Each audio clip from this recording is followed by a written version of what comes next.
우리가 지난주에 살펴본 말씀 뭐였는지 기억나세요?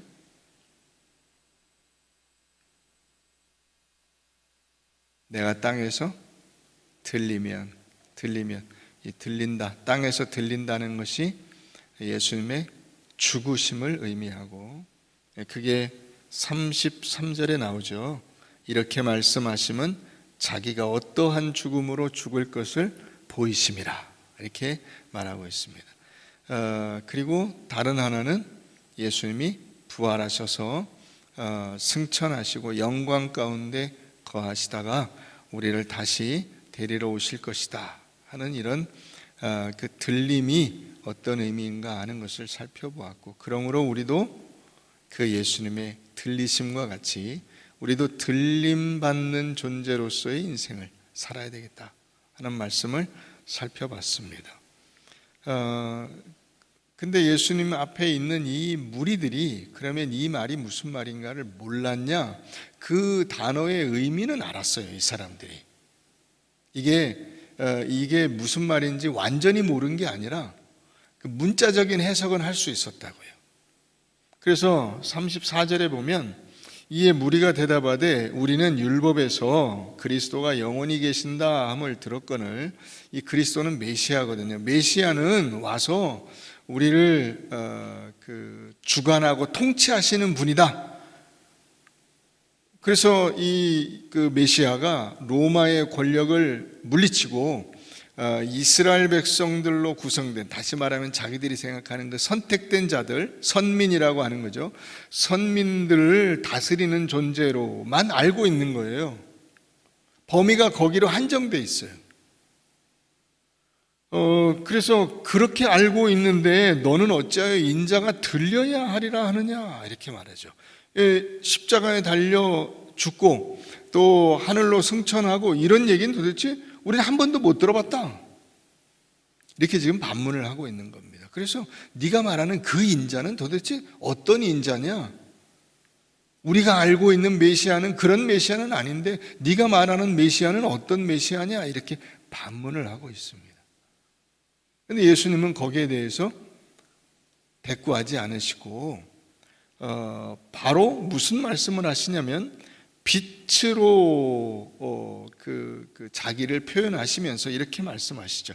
아직 잠시 동안 빛이 너희 중에 있으니 빛이 있을 동안에 다녀 어둠에 붙잡히지 않게 하라.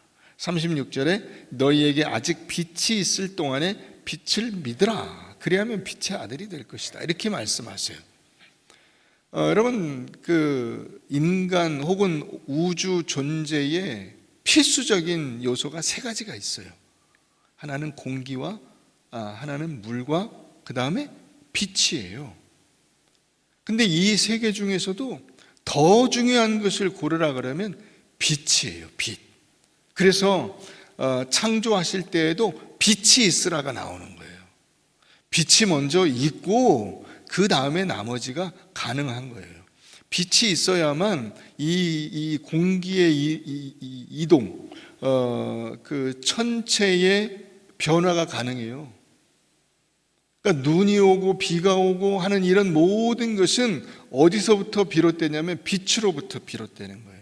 태양빛이 뜨겁게 비추고 그 빛에 의해서 공기가 순환이 일어나고, 그죠? 뜨거운 공기는 위로 올라가고 차가운 공기는 밑으로 내려오고 이러면서 구름이 생기고 비가 내리고, 그것이 추운 데서 일어나면 눈이 내리고 태풍이 불고 하는 것입니다. 그래서 이 빛이 굉장히 중요한데, 빛은 또 하나 인간의 삶에 있어서 필수적이죠. 뭐 때문에? 봐야죠. 그렇죠? 빛이 있어야 보는 거예요. 옛날에는 빛이 눈에서 나와가지고 그 사물을 분간할 수 있다고 생각을 했어요.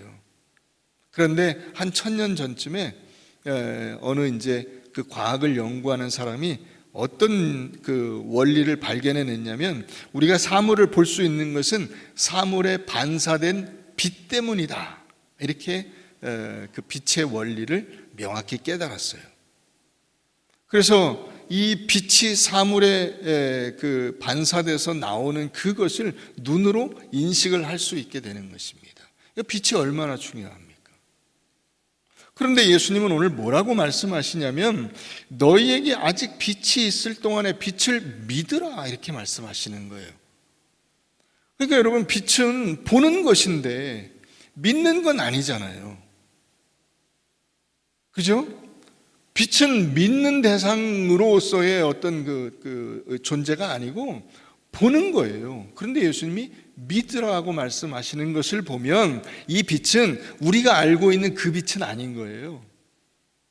그래서 여러분, 본문을 가만히 보면 본문이 어떻게 되어 있냐면 원문에 예수께서 이르시되 아직 잠시 동안 빛이 너희 중에 있으니, 여기 이제 빛이라고 하는 단어가 35, 36절에 5번이 나오는데 그 중에 4번이 그 빛이에요. 정관사가 붙어 있어요. 그 빛. 그냥 보통 빛이 아니고, 이 햇빛이 아니고, 호롱불이 아니고, 전기불이 아니고, 그 빛. 그 빛. 그러니까 이렇게 되는 거예요. 아직 잠시 동안 그 빛이 너희 중에 있으니 그 빛이 있을 동안에 다녀 어둠에 붙잡히지 않게 하라. 36절에 너희에게 아직 그 빛이 있을 동안에 그 빛을 믿으라. 이렇게 돼 있어요. 이 빛은 어떤 빛일까요? 우리 요한복음 1장을 한번 가보십시다.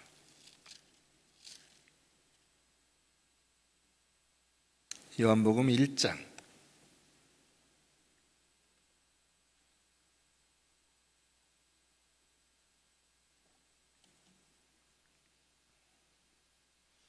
4절, 그 안에 생명이 있었으니 이 생명은 사람들의 뭐다?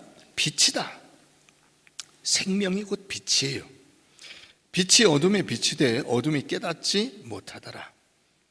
하나님께로부터 보내심을 받은 사람이 있으니 그의 이름은 요한이라. 그가 증언하러 왔는데 그 증언은 뭐에 대한 증언이냐? 곧 빛에 대하여 증언하고, 이 빛이 바로 그 빛이에요. 그 빛에 대하여 증언하고 모든 사람이 자기로 말미암아 믿게 하려 함이라. 그는 이 빛이 아니요, 그러니까 이 빛이 그냥 단순히 그냥 보통 빛은 아닌 거예요. 이 빛, 그 빛 이렇게 말하는 걸로 봐서는 특정한 대상이 있는 거예요. 그는 이 빛이 아니요 이 빛에 대하여 증언하러 온 자라. 자, 9절, 참빛 곧 세상에 와서 각 사람에게 비추는 그 빛이 있었나니 그가 세상에 계셨으며 세상은 그로 말미암아 지은 바 되었으되 세상이 그를 알지 못하였고 자기 땅에 오매 자기 백성이 영접하지 아니하였으나, 이 11절 말씀이 5절 말씀과 같은 말이에요. 단어를 바꿔서 여기 이제 기록을 한 거예요. 빛이 어둠에 비치되 어둠이 깨닫지 못하였죠. 자기 땅에 오매 자기 백성이 영접하지 아니하였죠. 그래서 우리는 보통 이 12절을 굉장히 중요하게 생각해요. 영접하는 자 곧 그 이름을 믿는 자들에게는 하나님의 자녀가 되는 권세를 주셨으니. 그러나 여러분, 12절은 중요한 구절이 아니에요. 13절이 중요한 구절이에요. 다 같이 읽어봅니다. 시작. 이는 혈통으로나 육정으로나 사람의 뜻으로 나지 아니하고 오직 하나님께로부터 난 자들이니라. 무슨 말이냐? 너희가 보려고 해서 볼 수 있는 게 아니다. 이건 혈통으로나 육정으로나 사람의 뜻으로 나는 것이 아니다. 내가 보려는 의지를 가지고 열심을 낸다고 해서 그 빛을 볼 수 있는 게 아니다. 그래서 여러분, 요한복음에서는 계속 뭘 강조합니까? 나면서부터 소경된 자가 빛을 본 것을 강조합니다. 그 사건이 9장에 나와 있죠. 나면서부터 소경된 자, 그러니까 그 사람은 빛을 애초부터 볼 수 없는 사람이에요. 그런데 예수님이 어떻게 하시죠? 그 눈을 뜨게 하시죠. 눈을 떠서 빛을 보게 하시는 것입니다. 빛을. 그러니까 하나님의 특별하신 섭리와 은혜와 주님의 손길이 임하지 않고서는 나면서부터 소경된 그 사람이 빛을 볼 수 없는 것이고, 나면서부터 죄인인 우리가 예수라고 하는 빛을 볼 수가 없는 거예요. 그래서 예수가 오신 거예요. 근데 그 빛을 사람들이 어둠이 깨닫지 못했다고요. 깨닫지. 그렇죠? 눈을 감고 있으니까 지금 빛이 비치는지 어쩌는지 알 수가 없죠. 그죠? 나면서부터 소경된 사람에게 아무리 눈에 뭐 강렬한 빛을 비춰도 알 수가 없죠. 빛이 있는 건지 없는 건지 알 수가 없죠. 시신경이 없잖아요. 어떻게 보겠어요? 볼 수 있는 방법이 없어요.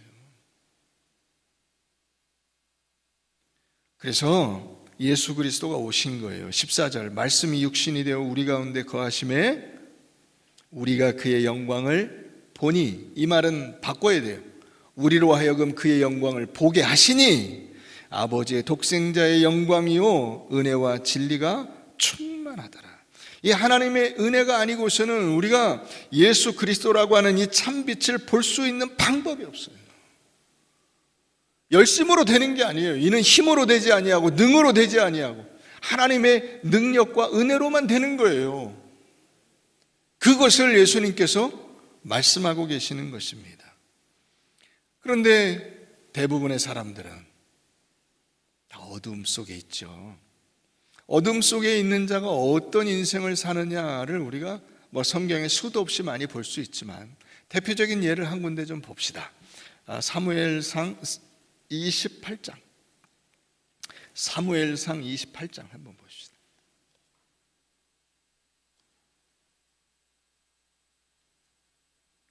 어둠 속에 거하는 인간이 보이는 대표적인 행동이에요, 이게.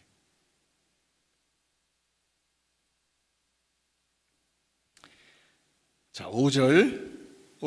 사울이 블레셋 사람들의 군대를 보고 두려워서 그의 마음이 크게 떨린지라 사울이 여호와께 묻자오되 여호와께서 꿈으로도 우림으로도 선지자로도 그에게 대답하지 아니하심으로. 그렇죠. 하나님이 사울을 떠나셨잖아요. 원래 사울과 함께 계시고 사울을 인도해 주셨으나 사울 왕이 불순종하고 하나님의 말씀을 거부하고 자기 마음대로 자기가 주인이 되어서 자기 인생을 살고 자기 나라를 다스리겠다 하니까 하나님이 떠나가셨죠. 떠나가시고 나니까 어떻게 됩니까? 그는 어둠 속에 있는 자죠. 어둠 속에 아무런 영적인 도움을 받을 수가 없고 힘이 없죠. 자, 그러니까 그 다음 7절 보세요. 사울이 그의 신하들에게 이르되 나를 위하여 신접한 여인을 찾으라. 내가 그리로 가서 그에게 물으리라 하니 그의 신하들이 그에게 이르되 보소서 엔돌에 신접한 여인이 있나이다. 아무 그 도움도 받을 수 없는 악한 귀신에 사로잡힌 그런 무당을 찾아다니는 어이없는 모습을 우리가 사울 왕에게서 보게 되는 것입니다. 이것이 어둠 속에 있는 자의 삶이요, 혼미한 인생을 사는 불행한 인간의 모습입니다. 세상에 수많은 사람들이 지금도 이와 같은 그 혼미한 가운데서 살아가고 있습니다. 그러나 여러분, 우리는 하나님의 특별하신 은혜 속에 있는 자들입니다. 왜요? 우리는 예수 그리스도를 보게 된 자들이잖아요. 우리 눈으로 보게 된, 우리 힘으로 눈을 뜨게 된 것이 아니라 하나님께서 우리 눈을 열어서 그 빛을 보게 하셨다라는 것입니다. 믿습니까? 한번 따라해 봅시다. 하나님께서 내 눈을 열어 참빛인 예수 그리스도를 보게 하셨다. 자, 우리 고린도후서 4장을 한번 가보십시다. 고린도후서 4장.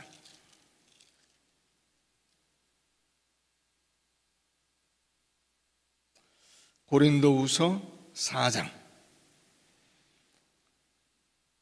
자, 우리 4절부터 보겠습니다. 4절부터.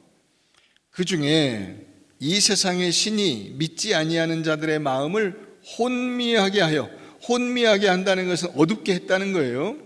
이 뭐 따로 어둡게 할 것도 없어요. 애초부터 어두워요. 애초부터 볼 수가 없어요. 눈이 안 떠진 사람이 뭘 보겠습니까? 믿지 아니하는 자들의 마음을 혼미하게 하여 그리스도의 영광의 복음의 광채가 비치지 못하게 함이니 그리스도는 하나님의 형상이니라. 6절 가보십시다. 어두운 데에 빛이 비치라 말씀하셨던 그 하나님. 자, 창세기 1장에 가서 보면 하나님께서 세상을 창조하시고 그 어둠과 혼돈과 공허함 속에서 뭘 말씀하시죠? 빛이 있으라 하심에 빛이 있었고, 그죠? 어두운데 빛이 비치라 말씀하셨던 그 창조주 하나님께서 예수 그리스도의 얼굴에 있는 하나님의 영광을 아는 빛을 어디에 비춰주십니까? 우리에게 비춰주시는, 우리에게. 그래서 우리가 눈을 열게 되고 그 열린 눈으로 예수 그리스도를 보게 되는 것입니다. 예수 그리스도가 주라, 하나님이 나의 아버지라 라고 고백할 수 있게 된 것입니다. 이것이 하나님의 은혜인 줄로 믿습니다. 여러분, 이제 올해가 다 갔습니다. 번뜩 가다 보니까 2024년이 지나갔습니다. 어떻게 한 해 동안 잘 사셨습니까? 네, 이 한 해라고 하는 것이 그게 다른 의미로 보면 빛이에요. 아침에 해가 뜨고 빛이 비치는 거죠. 저녁에 해가 지고 빛이 없어지는 거죠. 빛이 나타났다 사라졌다 나타났다 사라졌다 하는 가운데서 세월이 지나가는 거예요. 시간이 간다고요. 그러니까 예수 그리스도가 빛이신 것과 그 빛이신 것과 우리의 구주이신 것과 동시에 우리가 이 빛 속에서 살아가면서 세월을 살고 있다는 것은 이 굉장히 의미심장하게 겹쳐집니다. 겹쳐져요. 그러니까 우리가 주 안에서 산다는 것이 그 예수를 믿는 삶을 사는 것과 같은 거예요. 자, 그것을 우리 성경에서도 우리에게 말씀하고 있는데 에베소서 5장을 한번 가보십시다. 에베소서 5장. 에베소서 5장 우리 8절부터 한번 보겠습니다. 너희가 전에는 뭐였어요? 어두움이었어요. 너희가 전에는 어두움이더니 이제는 주 안에서 뭐예요? 빛이라. 빛의 자녀들처럼 행하라. 그죠? 빛이면 이제 빛의 자녀들처럼 살아야 된다. 이게 여러분들이 그냥 사람인데 빛인 것처럼 그렇게 살라 이 뜻이 아니라 여러분들도 같이 빛이 되는 겁니다. 자, 한번 따라해 보겠습니다.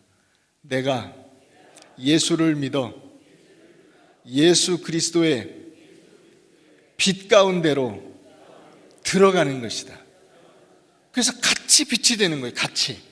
자, 그래서 빛의 열매는 이게 인생의 열매라고 하지 않고 뭐라고 얘기해요? 빛의 열매라고 얘기해요. 빛의 열매. 빛의 열매는 모든 착함과 의로움과 진실함에 있느니라. 주를 기쁘시게 할 것이 무엇인가? 한번 체크해봐라. 시험해봐라. 너희는 열매 없는 무슨 일을 하지 말고 어둠의 일. 참 놀랍죠. 여러분, 인생을 어둠과 빛으로 지금 나누고 있어요. 예수를 믿는 것과 믿지 않는 것이 어둠과 빛으로 나누어질 수 있다는 것입니다. 너희는 열매 없는 어둠의 일에 참여하지 말고 도리어 책망하라. 그렇게 가면 안 된다라고 얘기를 해야 된다는 거예요. 어둠 속에 있어서는 안 된다. 너 빨리 빛으로 나와라 라고 이야기를 해야 된다는 거예요. 그들이 은밀히 행하는 것들은 말하기도 부끄러운 것들이라. 그렇죠? 어둠 속에서 여러분 깜깜한 데서 서로 껌댕을 칠하고 손에 묻히고 막 이렇게 그 혼란 가운데 살고 있는 모습을 만약에 갑자기 불이 탁 켜져서 본다고 생각을 해보세요. 얼마나 한심하고 부끄럽고 처참하고 웃기는 모양이 되겠는가. 그러나 책망을 받는 모든 것은 빛으로 말미암아 드러나나니 드러나는 것마다 빛이니라. 그러므로 이르시기를 잠자는 자여 깨어서 죽은 자들 가운데서 일어나라. 그리스도께서 너에게 비추이시리라 하셨느니라. 주님이 우리에게 비추시면, 빛을 쫙 비추시면 그 다음에 우리가 그 빛에 흡수돼서 빛과 동일한 모양으로 살아가는 것입니다. 자, 그 살아가는 모양이 어떤 거냐? 15절. 그런즉 너희가 어떻게 행할지를 자세히 주의하여 지혜 없는 자같이, 이 지혜 없는 것은 어둠 속에 있는 것과 같은 거예요. 어둠 속에 있는 것과 같이 하지 말고 오직 빛에 있는 자같이 하여 뭘 하라? 세월을 아끼라, 빛을 아끼라 이 말이에요. 빛을 아껴라. 여러분들의 인생을 여러분들이 그냥 막 살아서는 안 되는 거예요. 여기 막 산다는 것은 여러분들이 함부로 산다는 뜻이 아니라 세상의 흐름을 따라서, 어둠의 흐름을 따라서 살아서는 안 되는 거예요. 이제 빛으로 여러분들이 빛 가운데 흡수돼 버렸잖아요.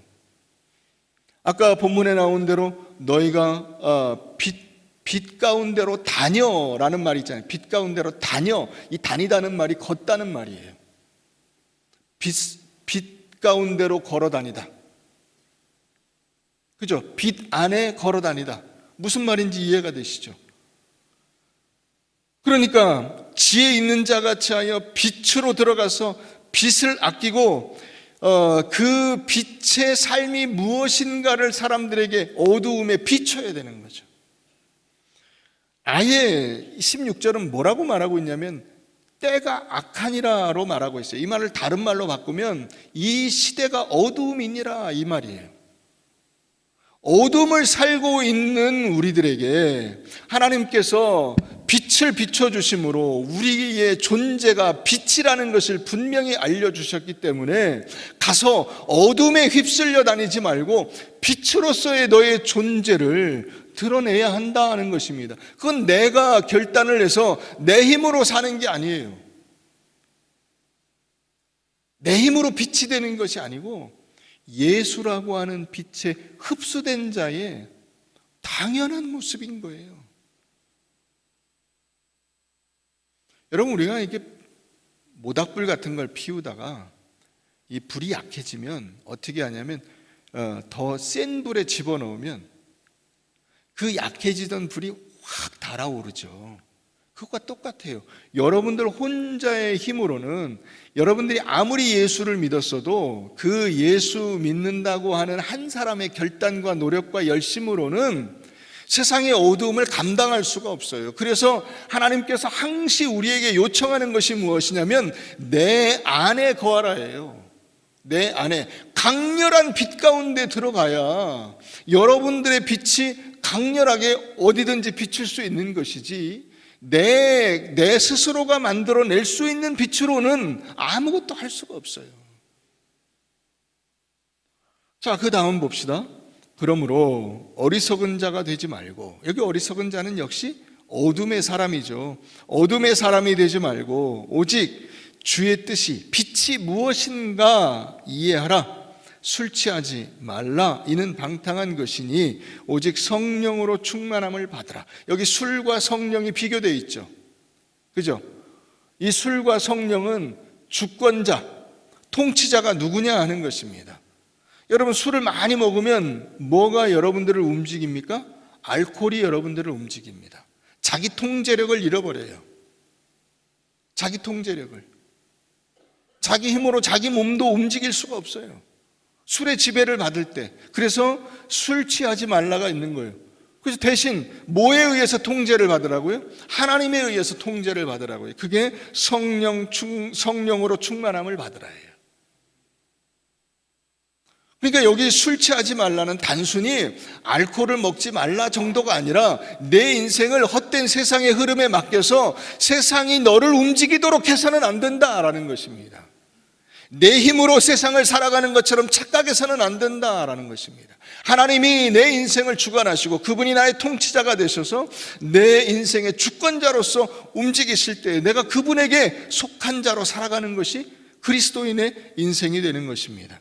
그래서 그 다음에 시와 찬송과 신령한 노래들로 서로 화답하며 너희 마음으로 주께 노래하며 찬송하며 범사에 우리 주 예수 그리스도의 이름으로 항상 아버지 하나님께 감사하며 그리스도를 경외함으로 피차 복종하라. 그러니까 하나님에 대한 복종이 누구에 대한 복종으로? 서로를 섬기고 사랑하고 서로에 대한 복종으로 나타나는 거예요. 이게 빛된 삶이에요.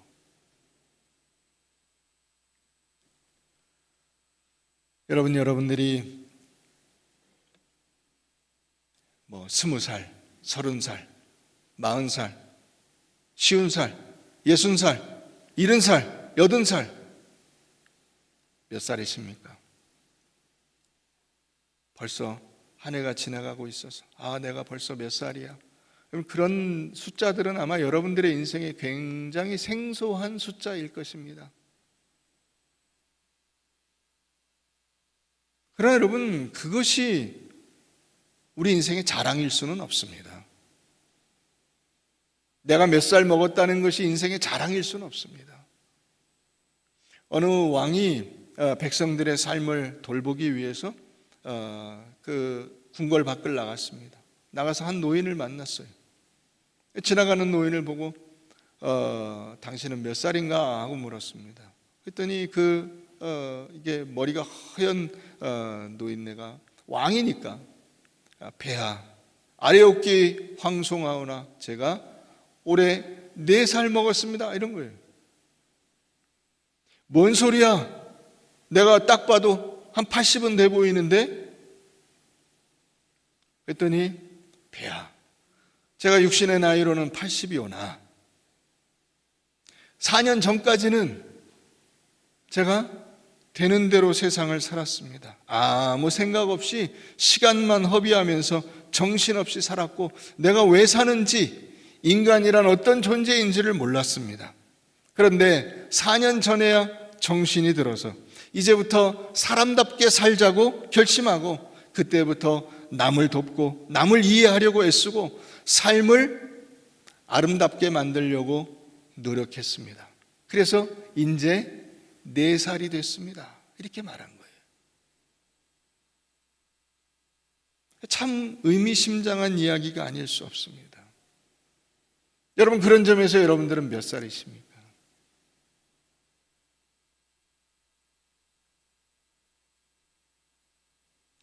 (70이십니까) (80이십니까) (90이십니까)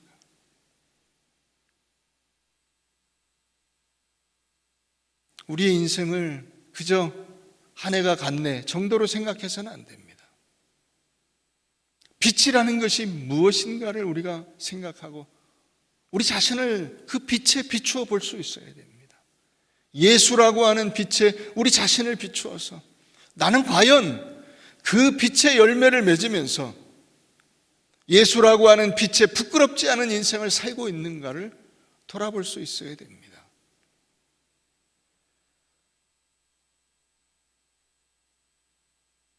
어느 가난한 여인이 있었습니다.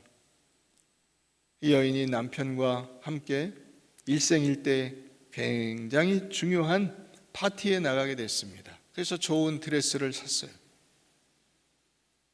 그런데 그 드레스에 맞는 목걸이는 사지 못했습니다. 돈이 없어서. 그래서 어떻게 할까 하다가 자기 친구에게 좋은 진주 목걸이를 빌렸습니다. 그리고 파티에 갔다가 그 파티장에서 그 진주 목걸이를 잃어버렸습니다. 어디서 잃어버렸는지 알 수도 없습니다. 어쨌든 보니까 진주 목걸이가 없어요. 큰일 났습니다. 그래서 부부가 한 10년 동안 먹고 입고 쓰지도 못한 채 돈을 열심히 모아서 자기 친구에게 빌렸던 진주 목걸이와 똑같은 것을 사가지고 이제 친구를 찾아갔습니다. 야, 미안하다, 늦게 왔다. 우리가 그 빌려갔던 목걸이를 잃어버려서 그거를 똑같은 걸로 사오느라고 늦었다. 그랬더니 그 친구가 안타까워하면서 그런 거예요. 아유, 그러면 진작 얘기를 하지. 그거 모조품인데.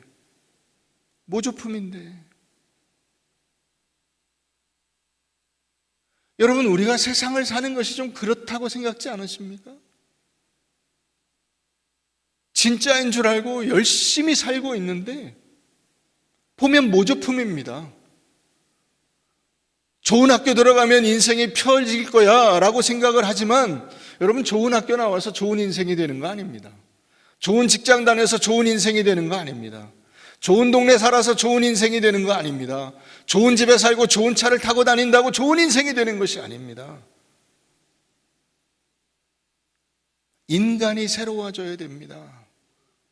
다시 말하면 빛이 없는 인간은 한심한 인간이요, 더러운 인간이요, 불쌍한 인간이요, 어리석은 인간입니다. 나이를 먹으면 먹을수록 더 그렇습니다. 내게 예수 그리스도가 없으면 여러분 그 인생에 무슨 의미가 있습니까? 여러분들의 인생에서 여러분들이 가장 값지고 귀중하다고 생각하는 것들이 결국 우리가 다 살고 보면 다 가치 없는 것들입니다. 무의미한 것들이에요. 모조품들입니다. 거기에 내 인생을 쏟아부었다는 것이 안타까울 따름입니다. 내가 그때는 왜 그걸 몰랐을까? 진작부터 이렇게 살았으면 될 것을.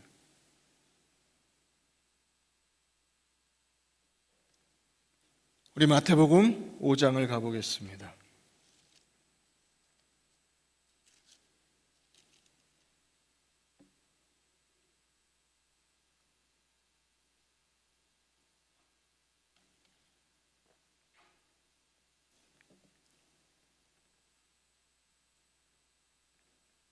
(14절) 너희는 세상의 빛이라. 산 위에 있는 동네가 숨겨지지 못할 것이요 사람이 등불을 켜서 말 아래에 두지 아니하고 등경 위에 두나니 이러므로 집안 모든 사람에게 비치느니라.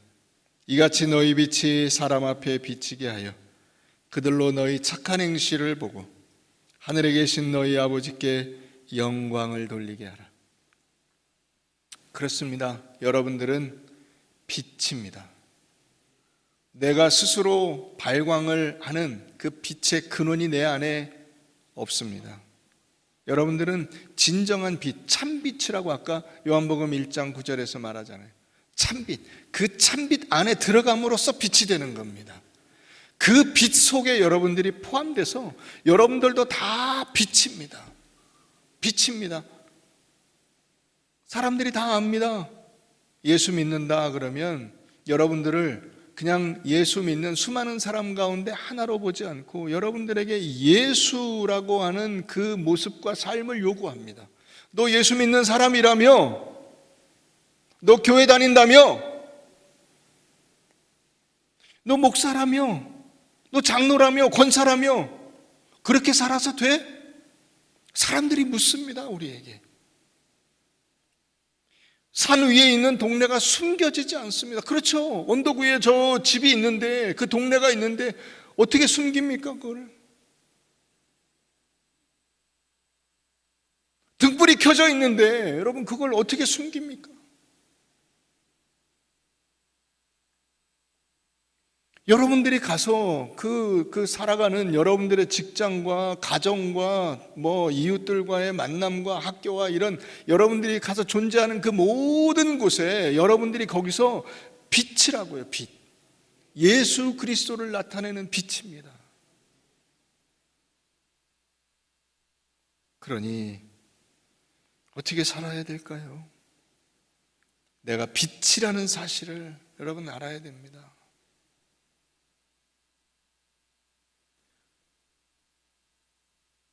예수를 제대로 안 믿어도 빛이고 예수를 열심히 믿어도 빛입니다.